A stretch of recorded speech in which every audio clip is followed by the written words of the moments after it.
Zanger, liedjeschrijver en balonaar Huub Beekman is overleden.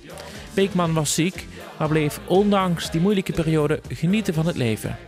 De Vastelovens speelde een grote rol in zijn leven. Hij was zanger, muzikant en ook de drijvende kracht van de Kook van Eigendijk. En samen met Huiver Koelen vormde hij het duo 2,5. Vanaf 2016 zien we, de eerste keer eigenlijk voor de flauwekul. We maken eigenlijk keer samen een liedje, maar ja, dat is goed bevallen, dat is blijven hangen. Hè. Met hun liedje stonden ze meerdere keren op het podium als winnaars van de Baarloze Liedjesavonden. De teksten van Beekman vormden daarbij stevast de basis. Bekende nummers van het duo zijn onder meer Onze Harry en den omgedraaide Vastelovensvierder. Ook dit jaar stond 2,5 op het podium van het PNM Liedjesfestival na de winst tijdens de liedjesavond van CV de Kook met het nummer Vandaag is het te doen.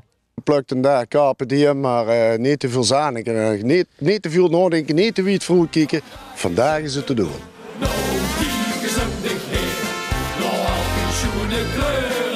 Morgen is niks, vandaag gaat het gebeuren. Morgen is niks, vandaag is het te doen. Vorig jaar werd Beekman nog in het zonnetje gezet bij de wensactie van Omroep PNM. Aniek, wat wil jij hierbij vertellen? Dat ik inderdaad mijn hart onder de riem wil steken. Middels dit presentje en dat ik veel aan hem denk. Ja. Ja, ik ben normaal gesproken niet zo emotioneel, maar sommigen die weten hem wel te vingen. Ja. Zou ik het zo zeggen.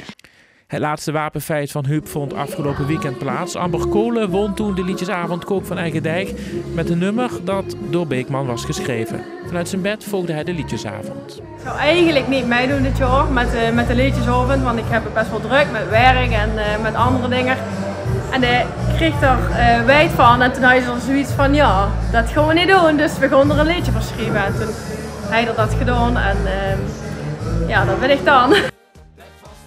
Huub Beekman is 58 jaar geworden.